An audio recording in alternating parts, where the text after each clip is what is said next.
Hi everyone, it is time for social studies. And as you guys know, we have been learning about the regions of North Carolina. So it is time to start learning about the North Carolina coastal region. It's a really fun region, especially this time of year since we're getting towards the end of school. So let's check it out. All right, first of all, let's start with your thinking questions. So I'm going to read some things, and all I want you to do right now is think about it. And as we go through the lesson, the answers are in the lesson, okay? The blank region includes the Outer Banks. Is that the coast or coastal region? The mountain region or jam? Think about it. I'll give you a second. Good job thinking, guys. All right, here's our next thinking question. The coastal region has lots of sleds, sand, or zebras. What do you think?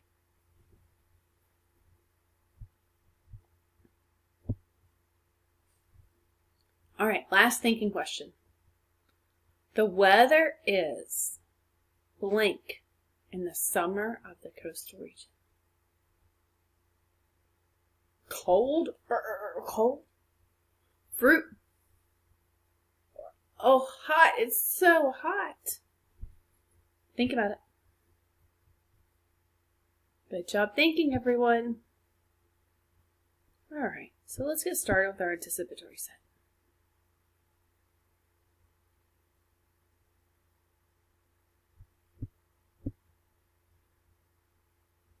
Here we go. Check it out.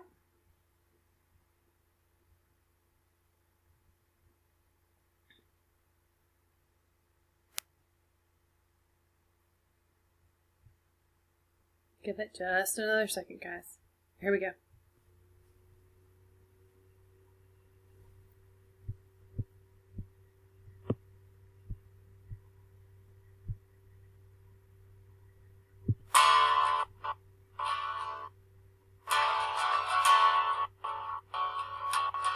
So I see sand, and there was a family running on the sand.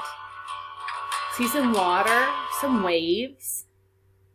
There were some homes. Looks like people might be on vacation. There's a child with a big kite that has rainbow colors on it.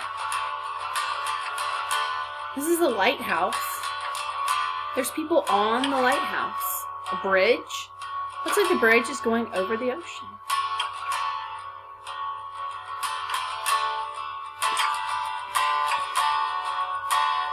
Lots of kites here. Children playing with kites. I see vehicles on the beach.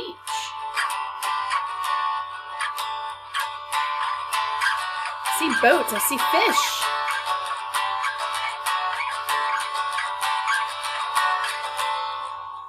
There's the lighthouse.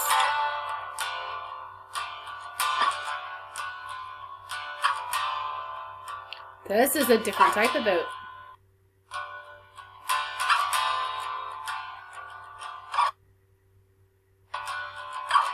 Flag, another boat, but people are dressed differently on this boat.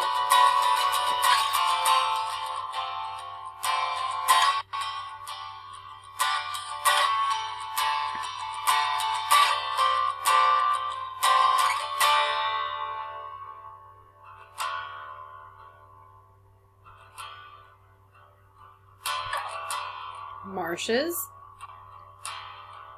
More sand, a lot of sand. Looks like it might be pretty hot.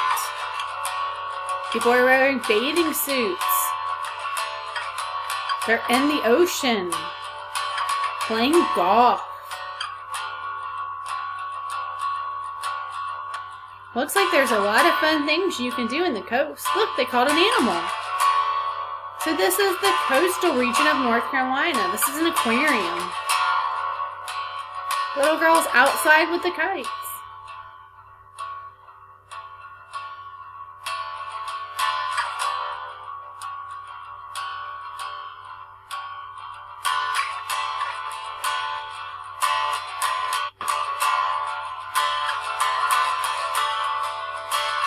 boat is near the bridge.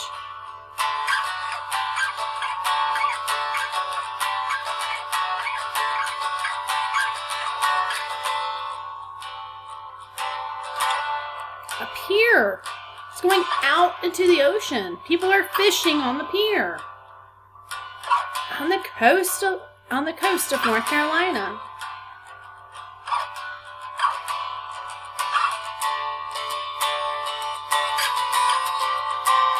It looks like some people are going shopping. They have bags with them. They bought some things. Well, it's like it's nighttime. It's getting dark. The Outer Banks of North Carolina, which is part of the North Carolina coast. Great job paying attention to your anticipatory set. Now I want to know what your prediction is based off of what you heard and saw. So do you think you're going to be learning about tennis shoes that go on your feet, the North Carolina coastal region, and in this picture it appears to be the ocean, some sand, some seashells, or a crayon? Take a minute, think about it. There's no right or wrong for a prediction.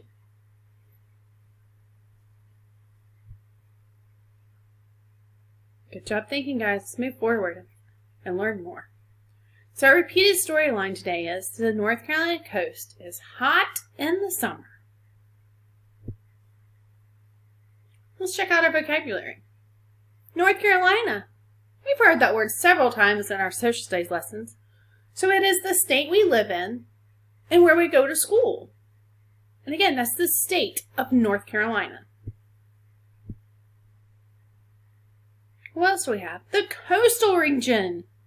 So the coastal region is the eastern tier of North Carolina. So it's this area within here where the arrow is pointing. This is coastal region.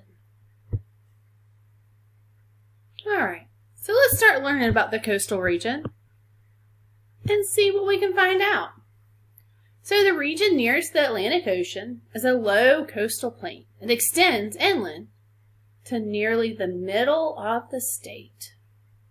So that's all of this area, and here we have a map over here showing us the coastal region of North Carolina.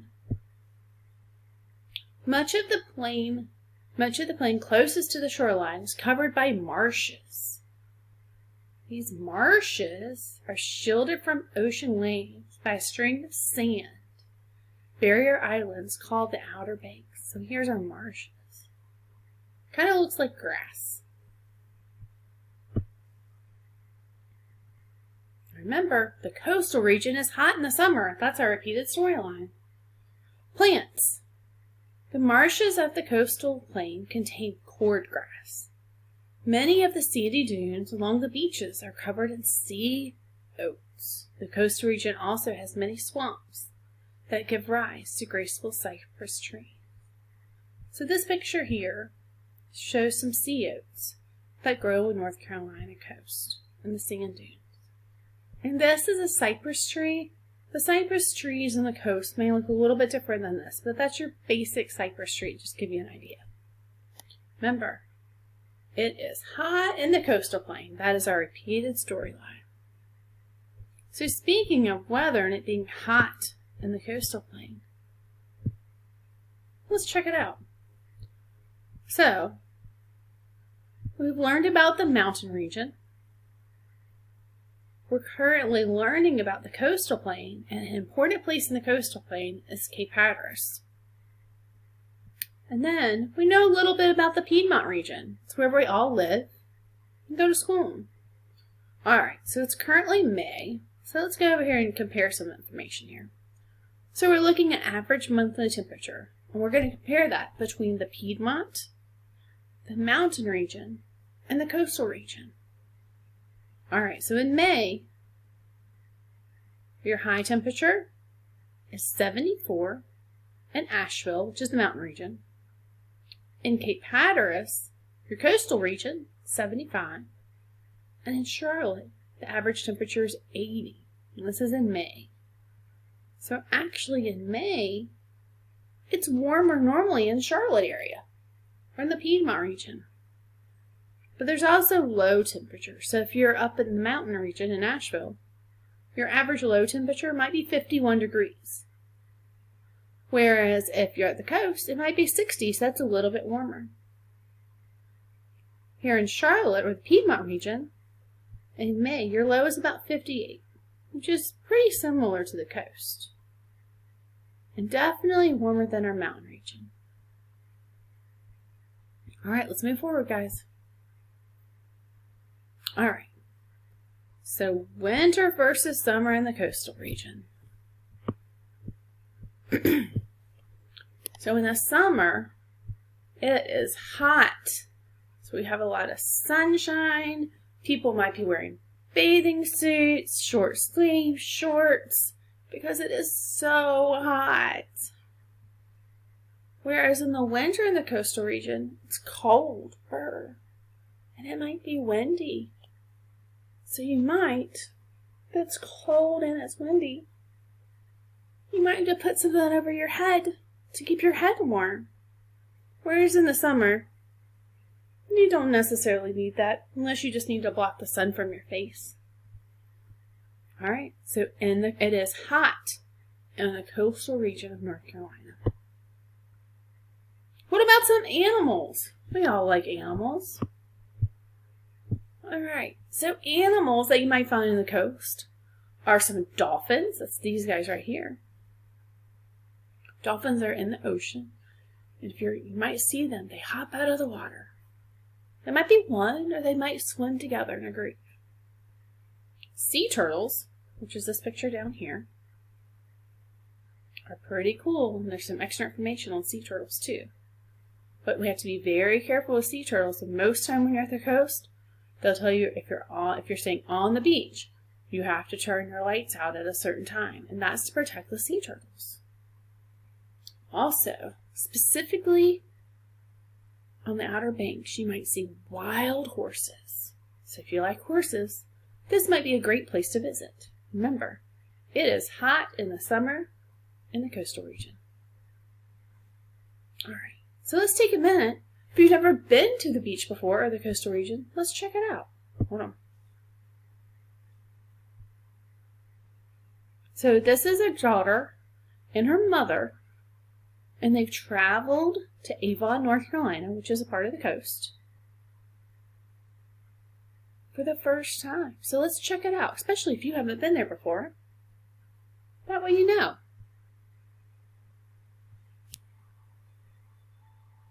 So here's the mother-daughter. They're walking. They see some plants. Yeah. Well, I'm sure that we're going to see the water. You hear it? You hear the ocean? Yeah. Good waves. Wow. I didn't know it was going to be like this. And they've made it to the ocean. She's in the water. The wave just splashed on her legs and her feet. She's smiling. She's happy. Oh, she got splashed again. It's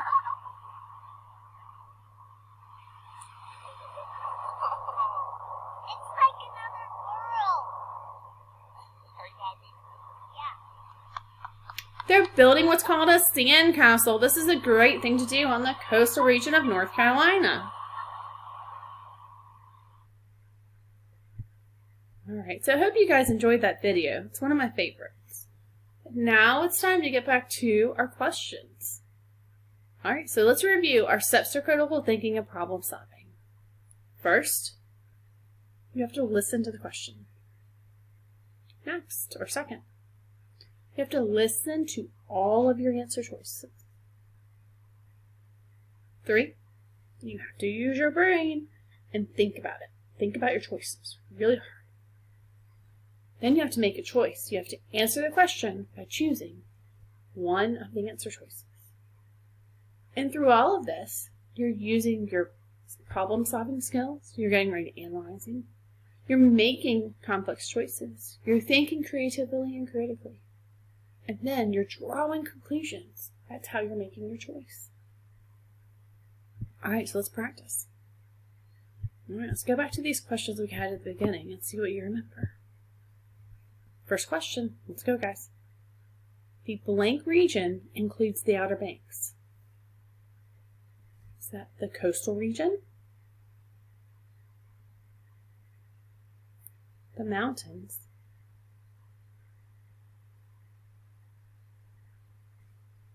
Or jam? Think about it and then make your choice, please. Oh, you guys are awesome. You're right. It's the coastal region. The coastal region includes the Outer Banks of North Carolina. Great job paying attention in the lesson, everyone. All right, let's see. Next question. The coastal region has lots of, do we say sleds, sand, or zebras? Again, I want you to use your steps to critical thinking and problem solving. Make a choice. You guys roll. You're right, we said sand. Remember in the video, the little girl stepped on the sand, and the sand met the ocean? Nice job, guys.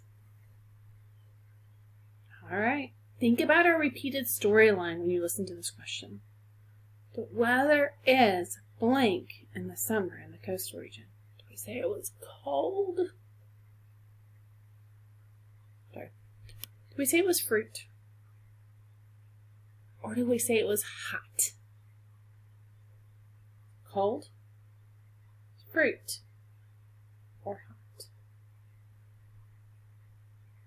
You're right. We said it was hot in the summer in the coastal region. That's why people are wearing their bathing suits and they're outside and they're doing lots of different activities outside because it's hot. All right. Let's check out our activities. All right, we have a couple different activities to choose from.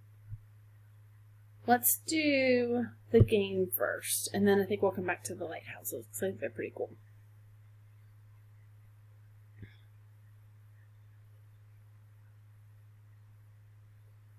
So, I'm going to PBS Kids. There's a really fun activity. And the little girl at the last video I showed you, she was doing this with her mom. She was at the beach in the coastal region, and she was making a sandcastle. So I wanted to give you guys the opportunity to build one on the computer. All right, it's loading. Give it just a second.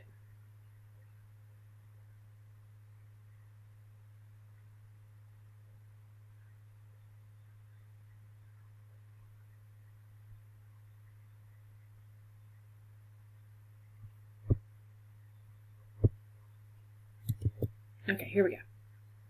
All right, so this guy is Daniel Tiger, and he's also at the beach. Hi, neighbor. I'm building sand. So he just said he's building sandcastles, and he wants our help. So the brown is the sand. Every now and then you hear the water. That's an ocean wave. Come in. Over here are his sand buckets that make different things, and they're seashells to decorate his sandcastle. So we need to help him. Are you guys ready to help him? So first, let's take the purple bucket. Do you want to use this too? Say, sure, Daniel, we'd love to. That's a great idea. Let's put that on top of here. All right, let's take the green bucket. Oh, let's see what it's going to turn into, guys. That is beautiful. Let's add some oh, we have the yellow bucket. All right, let's move it maybe. Let's put it right here with the other ones. And here's some seashells. So this looks like it's a, oh my gosh, it's a hermit crab. This shell has a hermit crab in it. Oh my gosh, that silly hermit crab. He said he's going back to the ocean. Here's something else you can use. Put it anywhere you want. Okay, Daniel, hold on. Oh no! I guess we'll have to make another one. The wave got our sandcastle! And that does sometimes happen at the beach, everybody. You'll be working so hard on a sandcastle and a wave will come up and wash it away. But that's a fun activity to do. If you'd like to do it, you can go on to PBS Kids, search Daniel Tiger and Sandcastles, and you'll find this activity. Alright, for the next one, Let's check out some lighthouses, everybody.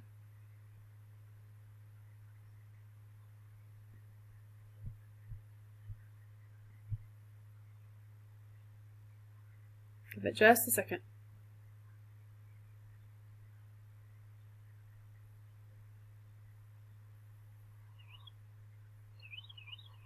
Oh, I hear birds. I see a lighthouse. Let's listen. Years, lighthouses have been coastal sentinels, standing guard, preventing shipping disasters along the dangerous North Carolina Outer Banks, an area also known as the graveyard of the Atlantic. So I'll give you some history of the coastal region as well. Not far from the Virginia state line. Finished in 1875, it took 1 million bricks 2 years to build, completing a chain of lighthouses along the North Carolina coast while filling in a previously dark 80-mile gap. To distinguish it from the other Outer Banks lights, the 162-foot structure was left unpainted, which really gives a sense of just how many bricks went into building. Current type light can be spotted quite a ways out to sea. 18 nautical miles. A land mile is shorter than a nautical mile. So Section 21 land mile, or international miles, I guess it's called.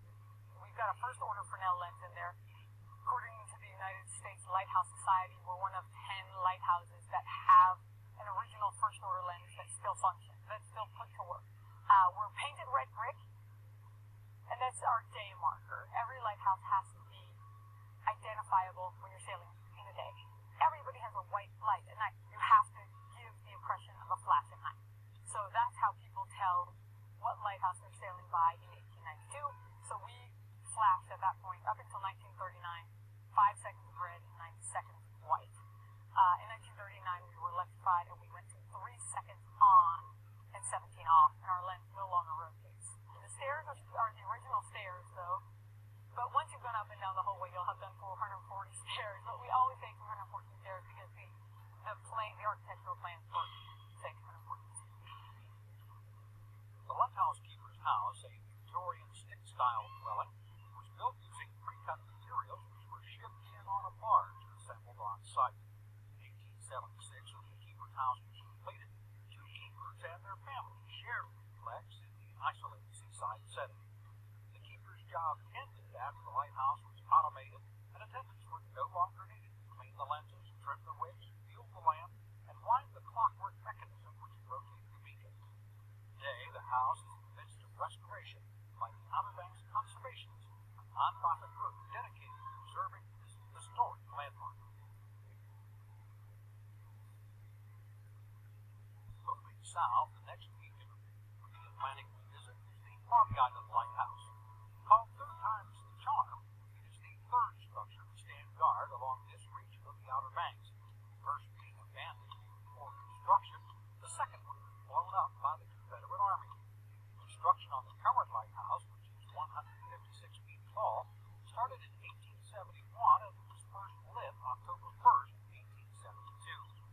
Crystal Nelson was with the National Park Service and is assigned to Bobby Island Lighthouse. The original name, Body's Island, is today pronounced Body. The name is thought to be derived from a family surname.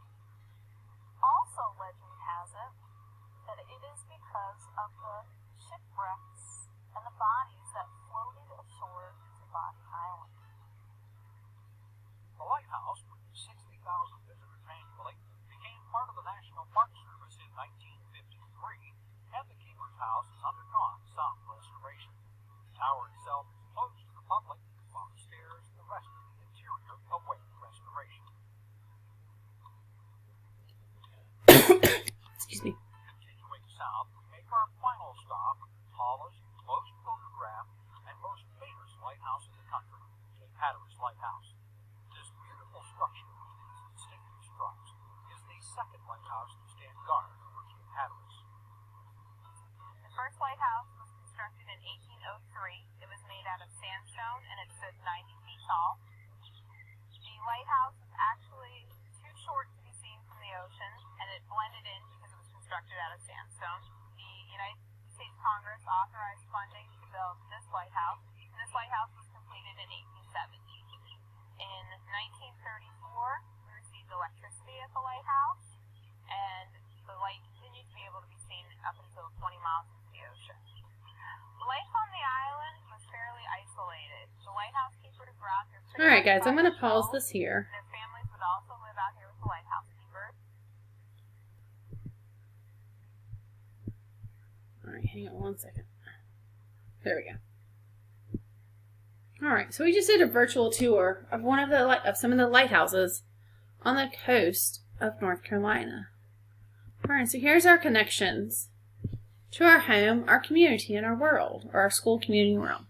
So one place that is located near us that you may or may not have been to before is Concord, and there's an aquarium in Concord. So we're going to check out our connection to home. And at home, while you're at home, if you'd like, you can check out the connections to the community and the world. The community one is about sea turtles. So if you have an interest in sea turtles, that's a really cool video to check out. And the world connection goes over some of the oceans around the world.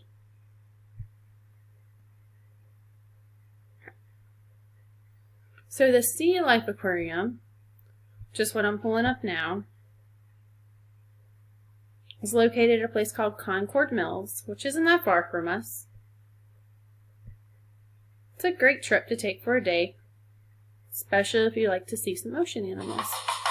Make it bigger. Hold on, guys.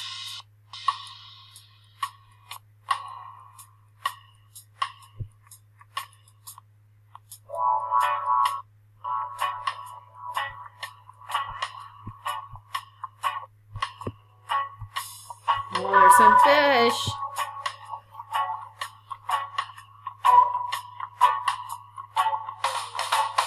I have a touch tank. Oh, hold on, guys. That's being slow.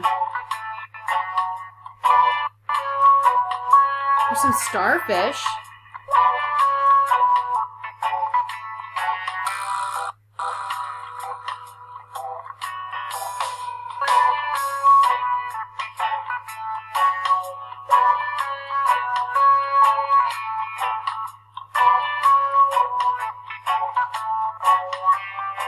Some different ways you can look into the ocean. This is called a seahorse.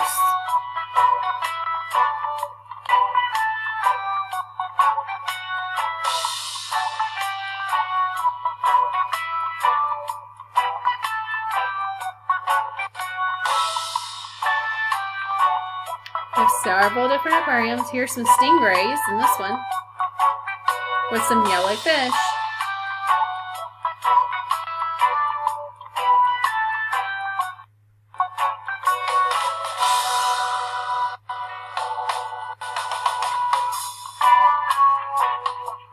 Here's a different aquarium with several different fish. I think that's a puffer fish. This is the tunnel you can walk through and see a lot of fish all at one time. There's some stingrays, some small fish, some big fish, coral.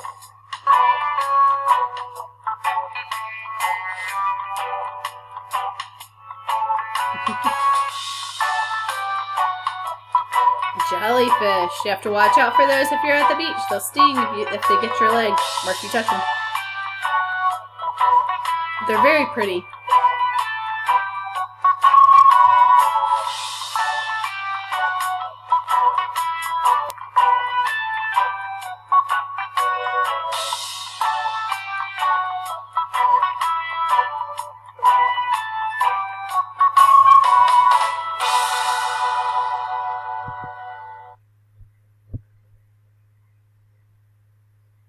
Great job, guys. All right. So we have now visited the coastal region of North Carolina. We have learned about some of the plants, the weather, what you might wear, lots of the animals, some places you can visit like lighthouses. So I hope you guys have enjoyed your lesson about the coastal region of North Carolina. And I want you to continue working hard. And please know that Miss Bo Miss Paula and I appreciate everything that you're doing. Have a wonderful rest of the day, and thank you for your time. Bye, everybody.